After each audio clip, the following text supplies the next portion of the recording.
Huli sa Leyte ang kasambahay na tumangay umano ng mahigit 2 milyong pisong halaga ng mga alahas ng kanyang amo sa San Juan. Ang suspect magdadalawang linggo pa lang sa trabaho nang isagawa ang krimen. At nakatutok si John Consulta.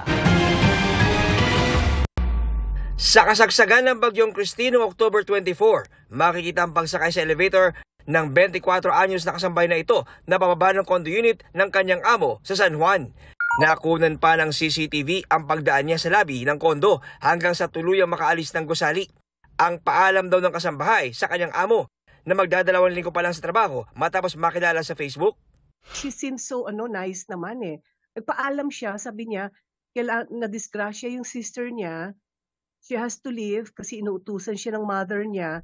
Pero hindi alam ng amo, tinangay na pala ng kasambahay ang kanyang mga alahas na nagkakalaga ng 2.6 milyong piso. Agad na nagkasa ng hot pursuit operation ang NBI sa Leyte. Sige. Sakay sa NBI. Sa office tayo, sa office. Sige. At doon na aresto ang suspect na si alias Alex. Narecover sa kanya ang resibo ng pinagsanlaan niyang pawn shop. Ang kalahating milyong pisong singsing na isangla sa halagang 21,000 pesos. Nakuha rin ang 2 cellphone sa suspect na galing daw sa napagbentahan sa ilang alahas. Yung composition ng mga alahas sa merong hikaw, merong bracelet, merong singsing, tapos may pearl pa yata. So estimated value is around 2.6 million. Nang tanungin kung bakit nagawa ng suspect ang pagnanakaw, nasa hospital kasi yung kapatid ko. Nadisgrasya lang pa. Umingi ako ng tawad sa inyo, ma'am. Pero kung hindi niyo ako mapapatawad, ako lang naman po. Walang katotohanan yun. Kasi upon apprehension, tinail namin sila from outside of their compound to their house. Galing sa gimikan itong ating suspect together with their sister and some of her friends. So, I don't think na nigalos wala kami nakita doon sa sinasabi niyang kapatid na hospital eh. Sinampahan ng reklamong qualified theft ang suspect. Susulatan din ng NBI ang pinagsanlaan ng singsing ng suspect para mabawi ito. Maharap din ang pawn shop sa paglabag sa anti-fencing law. Muli namang paalala sa mga naghahanap ng kasambahay. Conduct ho tayo ng malalim na background investigation o background check man lang, no? Para malaman ho natin kung anong klaseng tao ho itong kinukuha natin. So sa ngayon ho kasi kadalasan through online lang lagi eh. Pero hindi natin alam kung ano talaga yung katauhan nung tao. Para sa GMA Integrated News, John Consulta, nakatutok 24 oras. Mga kapuso, binabantayan ngayon ang bagyong Marce na posibleng mag-landfall muli sa Cagayan. Alamin natin ang update sa lagay ng panahon kasama si Amor La Rosa ng GMA Integrated News Weather Center. Amor? Salamat, Miss Mel. Tama po yan mga kapuso. Posibleng masundan pa ang naunang landfall ng bagyong Marce. 3:40 ng hapon kanina na mag-landfall po yan dito sa may Santa Ana, Cagayan. Nakataas ngayon ang signal number 4 sa northern portion ng Cagayan, kasama po ang Babuyan Islands, ganoon din sa northern portion ng Apayao at pati na rin sa northern portion ng Ilocos Norte. Dito po pinakadelikado at pinakamataas ang panganib ng pinsala dahil dito po pinakaramdam yung mga matitinding hangin na daladala ng bagyong Marce. Signal number 3 naman, dyan po yan sa Batanes, natitirang bahagi po ng Cagayan, natitirang bahagi ng Apayao at ng Ilocos Norte, ganoon din sa northern portion ng Abra at pati na rin sa northern portion ng Ilocos Sur. Isinailalim naman sa signal number 2 ang northern at central portions ng Isabela, natitirang bahagi ng Abra, Kalinga, Mountain Province, northern portion ng Ifugao, northern portion ng Benguet, natitirang bahagi ng Ilocos Sur at pati na rin ang northern portion ng La Union. Habang signal number 1 naman sa natitirang bahagi po ng La Union, ganoon din sa Pangasinan, natitirang bahagi ng Ifugao, ng Benguet at ng Isabela, pati na rin po dito sa Quirino, Nueva Vizcaya, northern at central portions ng Aurora, northern portion ng Nueva Ecija at pati na rin sa northern portion ng Zambales. Asahan pa rin po sa mga nabagit na lugar yung malakas sa bugso ng hangin dahil po yan sa direktang epekto ng bagyong Marce. Samantala, meron din pong storm surge warning o inaasahan po natin yung daluyong na aabot sa hanggang 3 metro o lagpas tao po ang taas. Diyan po yan sa may Isabela, Cagayan, kasama po ang Babuyan Islands, Ilocos Sur, ganoon din po sa may La Union, Batanes at maging sa Ilocos Norte. Huling namataan ang mata ng bagyong Marce, dyan po yan sa may Santa Ana, Cagayan, kung saan nga po ito naglandfall kaninang hapon. Taglay po nito ang lakas ng hangin na abot sa 175 kilometers per hour at yung pagbugso po niya papalo naman sa 240 kilometers per hour. Pakanluran po ang pagkilos ito sa bilis naman na 10 kilometers per hour. Hindi po inaalis ng pag-asa ang posibilidad na lumakas pa ito at maging super typhoon dahil nga po yan ay nasa 175 kilometers per hour at pag umabot na yan sa 185 kilometers per hour, posible po na ito isang super typhoon na. Pero dahil po sa interaksyon nito dito po sa kalupaan ng Northern Luzon, pwede rin naman na ito po ay humina dahil nga meron din po tayong tuyong hangin sa paligid at yan po ang patuloy po nating imomonitor sa mga susunod na oras kung ito nga ba ay patuloy na lalakas o di kaya hihina po ng konti. Sa latest forecast track naman ng pag-asa mula po dito sa may Santa Ana, Cagayan, posible na ito po ay magkaroon ng isa pang landfall dito po yan sa may northwestern portion ng mainland Cagayan. Tuloy-tuloy na po ang pagtawid nito hanggang sa makarating na dito sa may West Philippine Sea at inaasahan po natin posibleng makalabas na po yan sa Philippine Area of Responsibility bukas ng hapon o kaya naman ay bukas po ng gabi. Pero depende pa rin po yan sa magiging pagbabago sa pagkilos. Base naman sa datos ng Metro Weather, magdamagan pa rin po mamaya ang mga matitinding pag-ulan dito sa may Batanes and Babuyan Group of Islands, ganoon din sa Cagayan, Isabela, Apayao, Ilocos Norte, Ilocos Sur at iba pang bahagi po ng Cordillera Region. At meron din dito sa ilang bahagi po ng La Union at ng Pangasinan. Babad na babad pa rin po sa intense to torrential rains, gaya po na nakikita ninyo dito sa ating mapa. Yan po yung kulay red and kulay pink. Ibig sabihin po nito ay yung mga matitindi at halos walang tigil na mga pag-ulan, kaya napakataas po ng tsansa ng mga pagbaha o di kaya naman ay landslide. Magpapatuloy po yan hanggang umaga bukas at meron pa rin po dito sa may Santa Ana, Cagayan. Ganoon din sa ilang bahagi po ng Isabela at pati na rin po sa may Ilocos Province, La Union, Pangasinan at ganoon din sa may Cordillera Region. May mga kalat-kalat din po ng mga pag-ulan sa iba pang bahagi po ng Central Luzon, ganoon din po dito sa may Calabarzon, Mindoro, Palawan at pati na rin sa bahagi po ng Bicol Region. Dito naman sa Metro Manila, pwede pong maulit yung mga pag-ulan gaya po ng naranasan kahapon at pati na rin kagabi.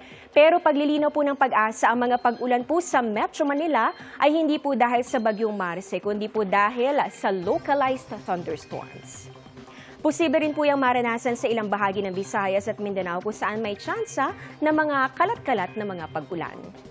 At eto po mga kapuso, hindi pa man nakakalabas ang bagyong Marce. Dito po sa farm may bagong kumpol na mga ulap na naman na minomonitor po ang pag-asa. Dito po yan sa labas ng ating Philippine Area of Responsibility. Sa inilabas sa datos po ng pag-asa ngayong araw, mataas ang tsansa nito na pumasok din dito sa Philippine Area of Responsibility. At patuloy po natin yung antabayanan yung updates sa posibleng sumunod na bagyo. At yan ang latest sa lagay ng ating panahon. Ako po si Amor La Rosa. Ito ang GMA Integrated News Weather Center. Maasahan anuman ang panahon. Kinatigan ng Korte Suprema ang utos ng Commission on Audit na isauli ang cash birthday gift na ipinamahagi ng PhilHealth sa mga tauhan nito noong 2014. Ang kabuuang halaga, mahigit 6 na milyong piso. Ang sagot ng PhilHealth sa pagtutok ni Maki Pulido. Mula April 2010 hanggang April 2013, nakatanggap ng 5,000 pesos na cash birthday gift ang mga opisyal at higit 600 empleyado ng PhilHealth. Kasunduan ito ng Union ng mga empleyado at management ng PhilHealth sa ilalim ng kanilang Collective Negotiation Agreement. Na-extend pa ito hanggang 2016 pero sa halaga ng 10,000 pesos kahit sinita na ng Commission on Audit noong 2014. Kaya nag-issue ng Notice of Disallowance ang COA. Pinapasauli nito ang naipamahaging cash birthday gift pero para lang sa taong 2014 na umabot sa mahigit 6 na milyong piso. Umapila ang PhilHealth pero ibinasura ito ng komisyon sa desisyon nito noong December 2023. Kinatigan din ng Korte Suprema ang COA. Sabi ng COA, dahil wala naman ang cash birthday gift sa listahan ng mga exempted na allowance sa Salary Standardization Law, may tuturing itong double compensation. Sabi pa nito, masasabing walang good faith ang mga opisyal ng PhilHealth na nagpalusot ng cash birthday gift dahil may nakalatag na noong patakaran kaugnay niyan. Hindi anya sila pwedeng magmaang-maangan sa mga ipinagbabawal ng batas. Kaya pwede anyang panagutin ang mga opisyal sa likod nito. Sabi ng COA, dapat isauli ng mga empleyado ang mga natanggap nilang cash birthday gift dahil maituturing itong unjust enrichment o hindi makatarungang pagpapayaman. Sabi ng PhilHealth, ipinatupad lang naman noon ang benepisyo dahil sinasabi ng batas na meron silang fiscal autonomy. Nang sitahin naman na raw ito ng COA ay itinigil na ang pamimigay nito. Yan naman ay nakabase doon sa dun sa Section 16N ng ating batas, yung RA 7875, na nagsasabi na the corporation has the fiscal autonomy. Kung pinalaraw ang desisyon, sabi ng PhilHealth, handa naman silang magsauli ng pera. Pag-aaralan lang daw nilang mekanismo, pati ng pagsauli ng pera ng mga opisyal at empleyadong wala na sa PhilHealth. The refund will be coming from the employees, not from the fund of the PhilHealth. Para sa GMA Integrated News, Maki Pulido Nakatuto, 24 oras. Nagdulot ng magdamag na traffic ang banggaan ng 2 truck sa Delpan Bridge sa Maynila. Marami ang naabala, lalo yung mga commuter na papasok sa trabaho. At nakatutok si Chino Gaston. Dahil sa nakahambalang na 2 trailer truck, 11 oras na di madaanan ang northbound lane ng Delpan Bridge sa Tondo, Maynila. Kumain kasi ito ng 2 linya. Kwento ng driver ng 18-wheeler, hindi raw ginaya ng kanyang sasakyan ang madulas na kalsada. Umuulan po nun, dumulas po ako rito. Then, mabigat din po yung pangarga, hindi po kinaya ng preno. Umatras sa akin dito, umatras. Tapos ako nakasunod, pag ganun ko dito, dyan na siya. Wala na, tamaan na. Ang resulta, magdamag na pila ng mga sasakyan dahil hindi umuusad sa service road. Pagkagat ng liwanag, mas tumukod pa ang traffic dahil sa dami ng mga papasok sa opisina. Doble kalbaryo agad ang sinuong ng ilan na napilitang maglakad na lang. Nalilate na po kami sa trabaho namin. Gano'n nakalayo nilakad mo? Malayo-layo na rin po kasi doon pa po kami sa Baseco. Abala na po sa kasi ganitong traffic na Siyempre, ang trabaho natin, apektado talaga. Matindi rin ang traffic, partikular sa southbound lane ng Rojas Boulevard. Tumukod ang mga truck at sasakyan dahil sa pagkakaantala ng mga truck palabas ng pier na ang normal na daan ay sa northbound lane ng tulay. Pasado 10:30 ng umaga, napaghiwalay ang 2 truck at nilinis na rin ng Bureau of Fire Protection ang tumagas na langis at nabalik sa normal ang takbo ng traffic. Para sa GMA Integrated News, Chino Gaston Nakatutok, 24 oras. Benepisyong hindi makuha-kuha ang idinulog ng isang lola sa inyong kapuso action man. Palaisipan, ang nakarecord na claimant sa SSS, ang kanyang umunong asawa ang kumuha ng benepisyo kahit 4 na dekada na itong patay. Taong 2021, nagpa-proseso ng retirement claim sa Social Security System o SSS si Edna, na nooy 67 anyos. Buhat po noon, ako'y follow-up ng follow-up. Wala ho ako nakukuhang resulta sa follow-up ko. Gaano sana makakatulong sa inyo ito, ma'am? Malaking tulong po dahil ako po ay hindi na nagtatrabaho. Iaano ko po ng mapanimula ng negosyo para pang-araw-araw na kabuhayan. At the same time ho, mga pang-health maintenance ko po. Wala na ngang napala, laking pagtataka pa ni Edna nang sabihan siya ng SSS na na-claim na umano ang kanyang benepisyo. Ang huling sinagot sa akin ay name tagging, claim by spouse. Ako'y nawala na ng lakas ng loob. Iyan ay kahit halos 4 na dekada na raw mula nang sumakabilang buhay ang kanyang mister. Tanong ni Edna sa SSS. Sino ang nag-claim, anong pangalan at kailan at bakit nyo na-release? Dumulog ang inyong kapuso action man sa SSS. Paliwanag nila. Inaamin naman natin or ina-accept naman natin na medyo nagtagal yung claim dahil na-file ito simula pa noong 2021 through online. Nagkaroon na ng sigurong pagkukulang SSS doon po sa aming erroneous tagging na tinatawag na tag yung membership record ng withdrawn.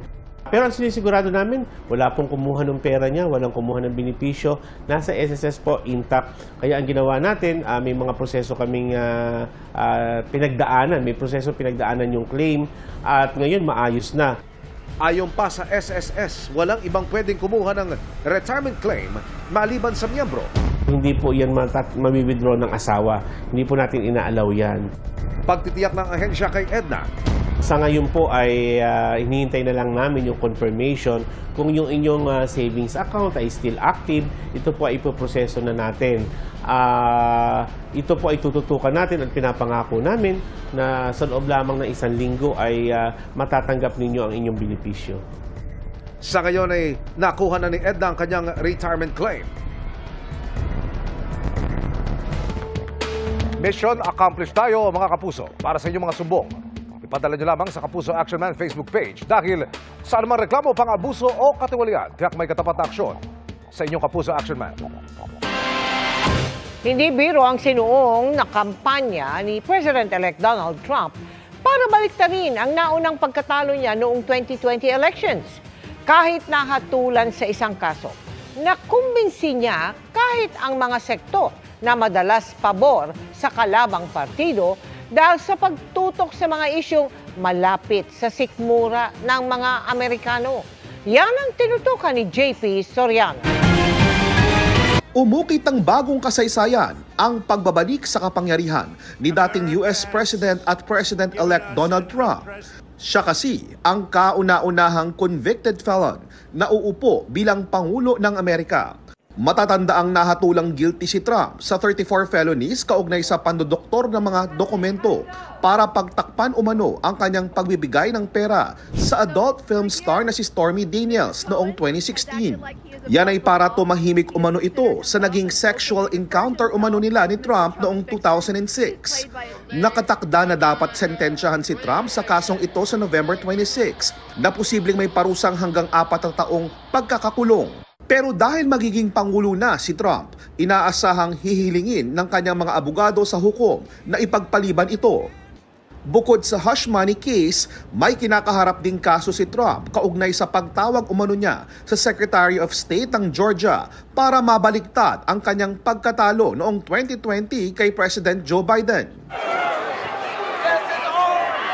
Kinasuhan din siya kaugnay sa panghihimok umano niya sa kanyang mga taga-suporta na sumugod sa US Capitol noong January 2021 para baligtarin ang resulta ng eleksyon. Pero kahit na ilang ulit nang naungkat noong kampanya ang mga kasong ito ni Trump, bakit nga ba tila wala itong naging epekto at siya pa rin ang piniling iluklok ng mga Amerikano? Nakita natin dito ngayon na talagang hindi na ganun kahalaga kung kriminal ka o hindi sa mga US voters, pero ang gusto talaga nila ay kung ano ba yung mensahe ni Trump, which is secured border, which translates to yung immigration policies niya, also the economy. Donald Trump won because he tapped into a lot of fear of the future and a great deal of dissatisfaction with the status quo, much more so than the average person thought or expected. The dissatisfaction really was centered less on immigration and more on inflation, as it turns out. Ayon sa ulat ng Reuters, pinag-aaralan na rin ng US Department of Justice kung paano unti-unting tapusin ang mga kaso dahil sa kanilang pulisiya na hindi maaaring i-prosecute ang mga sitting president. Kampanya pa lang, paulit-ulit nang sinabi ni Trump na kapag manalo siya, sisibakin niya sa pwesto si Special Counsel Jack Smith ang nag-prosecute sa mga kaso niyang may kaugnayan sa 2020 presidential elections. Kaya ang tanong, ano ang mangyayari sa mga kaso ni Trump pag upo niya muli bilang Pangulo ng Amerika? Malaki ang supervision ng presidente ng United States sa federal law observance, no? Well, of course, isa yun sa mga functions niya as chief executive. So, doon pa lang malaki na yung impluwensya. Sa batas ng United States, kung ikaw ay isang sitting president, hindi ka pwedeng makulong, hindi ka pwedeng makasuhan, makulong o humarap sa anumang criminal cases or whatever you have there. So, nakataka siya doon. Madaling sabi, nakataka siya doon. Para sa GMA Integrated News, JP Soriano, nakatutok 24 oras.